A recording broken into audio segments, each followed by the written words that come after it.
Gentleman yields back.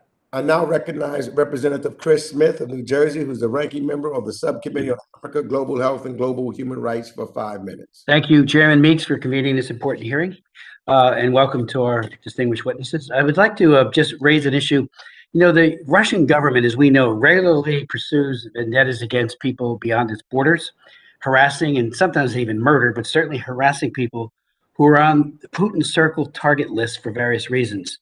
The Kremlin's sadistic pursuit of the Bitkov family is a case in point. Bill Browder, and many of you know Bill Browder. He's the man who inspired the Magnitsky Act for both Russia and now the Global Magnitsky Act. He's an amazing human rights advocate. He walked into my door here in Rayburn some years ago and brought in a briefer, and then I've worked with him ever since, about the Bitkovs. And the concern here is, and I would ask this to Secretary Robinson, that while he served as ambassador to Guatemala from 2014 to 2017, the Bitkovs were victims of a crime syndicate linked to the government agency RENAP that sold falsified documents, desperately seeking refuge from Putin's persecution. And the daughter, her Anastasia, was actually raped as they tried to steal their business in Russia. Well, the whole family was persecuted beyond words, and I actually convened a hearing in April of 2018 of the Commission on Security and Cooperation of Europe, which I chaired, and we heard what was actually happening to these people. Can you imagine getting 19 years for what is the equivalent of passport fraud, 14 years for the wife, and the daughter, Anastasia, 14 years a prison sentence as well. Right after my hearing, there was some letting up of, because this is a terrible, terrible cruelty being committed against a family that's fleeing Putin and fleeing the long reach of his bully boys. Like I said, Igor got 19 years in prison. And the problem has been, and this came out in our hearing, and Bill Browder certainly amplified it, and I think he's an impeccable source of information, was that the U.S.-funded UN Commission Against Impunity in Guatemala, or CICIG, which was meant to protect the most vulnerable and to root out corruption, was part of this terrible, terrible crime against this family. And it continues.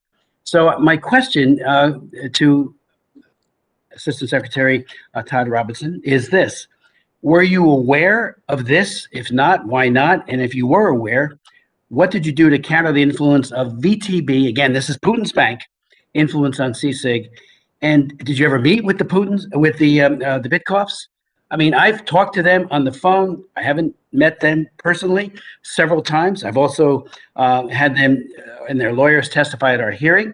You know, this is a terrible crime of injustice against this family, and it's ongoing. I understand on January 22nd, the Bitkovs actually filed suit against Mr. Robinson in Guatemala. They are concerned about what has happened, and they are at risk of being killed. So, you know, rarely have I ever seen such a gross miscarriage of justice, and we know this is what Putin does. So if you could, Mr. Secretary. Congressman Smith, thank you for your question. My understanding is that the Bitkovs were caught in an investigation of RENAP, and it was found that they had bought illegal documents. The case was brought to trial. The Bitkovs were found guilty, and they were sentenced. I don't know anything about a relationship between this bank that you mentioned and CICIG. I do know that CICIG was for 10 years supported by the international community, largely by the United States, to help Guatemala fight. I understand. Corruption. Mr. Secretary, what was your Bitkovs? Did you intervene on their behalf? I mean, we raised these issues after, again, Bill Browder made me aware of them. I was not aware of them. And my heart broke for what these people have endured. And that sort of Damocles is still over their head. Russia wants them back. And once they go back, if they're ever sent back, they will be killed. They'll certainly go to the gulag for the rest of their lives. And again, the young daughter, Anastasia, when she was 14 years old, even younger, was raped in order to get the Bitcoffs to sell their company for pennies on the dollar or on the ruble to Putin. I mean, this is classic what they do, and it played out in horrifying details. It all came out in our hearing. There's been a number of Wall Street Journal articles on this as well. Did you ever meet with them? The This Bitcoin? time has expired. I now recognize Representative Should Albion I- Perez, Sir, New Jersey. Congressman, can I answer the question? It's up to the Very- chairman. Very simply, I did not meet with the Bitkoffs. Representative Albion